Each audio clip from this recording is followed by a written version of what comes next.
Assalamualaikum warahmatullahi wabarakatuh. Perkenalkan, saya Isra Ismail. Di sini saya akan menjelaskan apa itu yang dimaksud dengan kognitif, afektif, dan psikomotorik. Teman-teman, jadi secara bahasa, kognitif yang artinya pengertian atau mengerti. Kognitif dapat diartikan sebagai proses internal di dalam proses dan saraf manusia saat sedang melakukan proses berpikir. Selanjutnya, kecerdasan kognitif adalah kemampuan untuk memperoleh, memproses, dan memahami informasi serta menggunakannya untuk menghasilkan pengetahuan baru. Ini mencakup pemikiran, indera, dan pengalaman. Nah teman-teman, implikasi kognitif terhadap pendidikan. Tujuan dana pembelajaran kognitif menurut Bloom merupakan segala aktivitas yang menyangkut dengan otak.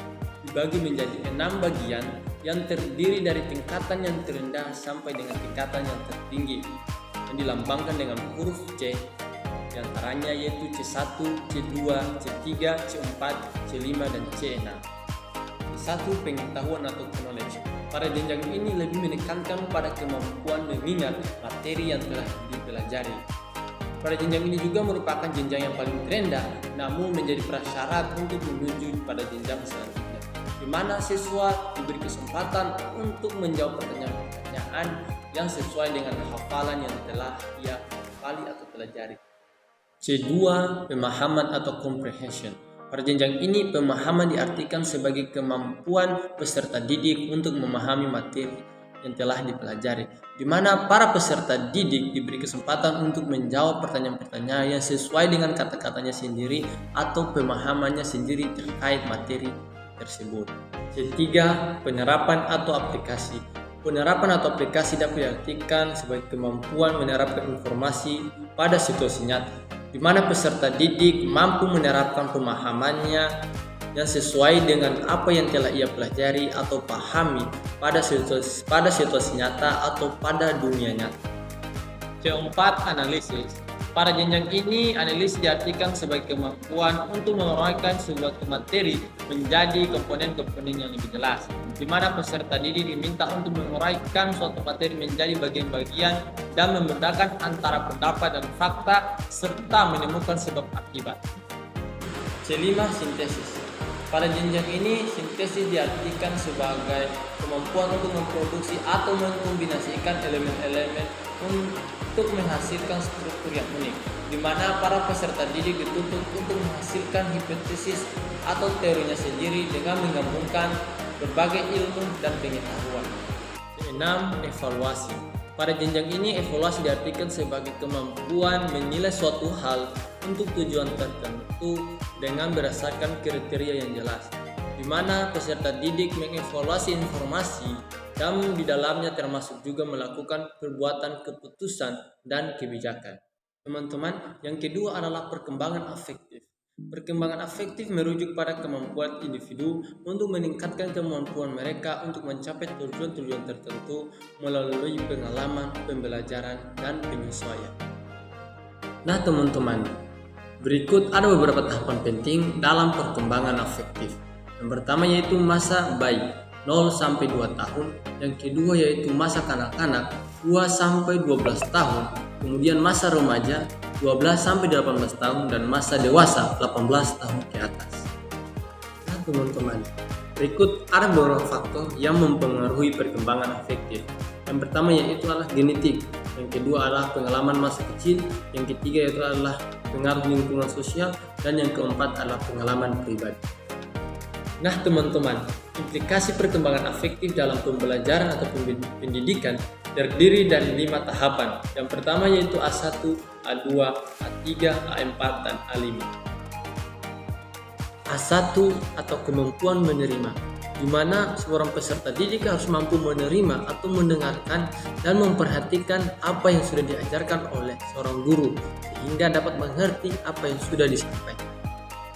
Yang kedua yaitu A2 atau kemampuan merespon, di mana setelah peserta didik mampu menerima atau memperhatikan, tahapan selanjutnya yang kedua adalah merespon, di mana seorang peserta didik baik itu merespon melalui bertanya ataupun melakukan apa yang diperintahkan oleh seorang guru.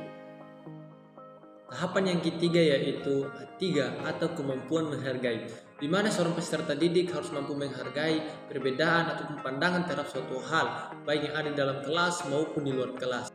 Tahapan selanjutnya itu tahapan AM4 atau kemampuan berorganisasi, di mana pada tahapan ini peserta didik sudah harus mampu mengatur atau mengkombinasikan dua nilai yang berbeda sehingga menjadi satu nilai yang bersifat universal, sehingga adanya perbaikan nilai ataupun perilaku terhadap seorang peserta didik.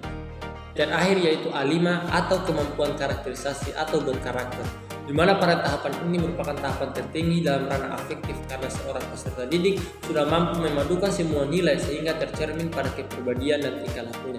Artinya semua nilai-nilai yang ada sudah tertanam secara konsisten dan membentuk karakter seorang peserta didik. Ketiga adalah perkembangan psikomotorik. Perkembangan psikomotorik adalah pengembangan keterampilan yang melibatkan otot dan kemampuan berpikir. Keterampilan yang dimaksud adalah bagaimana seorang anak mengontrol gerak-gerakan tubuh melalui kegiatan yang terkoordinasi antara sistem saraf pusat dan otot. Ada beberapa faktor yang mempengaruhi perkembangan psikomotorik. Yang pertama yaitu adalah genetik, yang kedua adalah stimulasi, yang ketiga adalah gizi, dan yang keempat adalah kesehatan.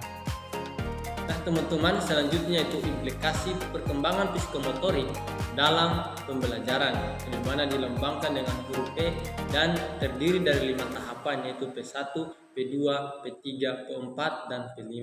P1 yaitu meniru, di mana pada aspek ini seorang peserta didik harus dapat meniru ataupun mengikuti perilaku atau gerakan yang sudah diajarkan oleh sang guru. Tahapan yang kedua atau P2 atau manipulasi. Pada tahapan ini seorang peserta didik harus mampu membuat atau merancang sesuatu yang sudah diinstruksikan oleh seorang guru. Contohnya, dengan mendapatkan penjelasan verbal, seorang siswa dapat menggambarkan bagian hierarki perundang-undangan di Indonesia. Selanjutnya P3 atau ketepatan. Pada tahapan ini seorang peserta didik harus dapat melakukan perbuatan atau sesuatu yang sudah diinstruksikan oleh seorang guru dengan baik, benar, dan tanpa ada kesalahan. Tahapan yang keempat, P4 atau artikulasi. Pada tahapan ini seorang peserta didik atau siswa harus dapat melakukan gerakan yang akurat, urutan yang benar dan tepat yang sesuai dengan instruksi atau perintah dari seorang guru. Tahapan yang terakhir, P5 atau naturalisasi. Perilaku atau gerakan yang dilakukan oleh seorang siswa secara spontan dan otomatis, atau dengan kata lain, apabila seorang siswa atau peserta didik harus dapat melakukan suatu gerakan atau perilaku secara spontan dengan baik dan benar. Contohnya, seorang siswa dapat mendemonstrasikan penggunaan komputer dengan secara benar. Nah teman-teman, itu tadi penjelasan saya mengenai kognitif, afektif, dan psikomotorik. Apabila terdapat kesalahan kata atau penjelasan, saya mohon maaf. Wassalamualaikum warahmatullahi wabarakatuh.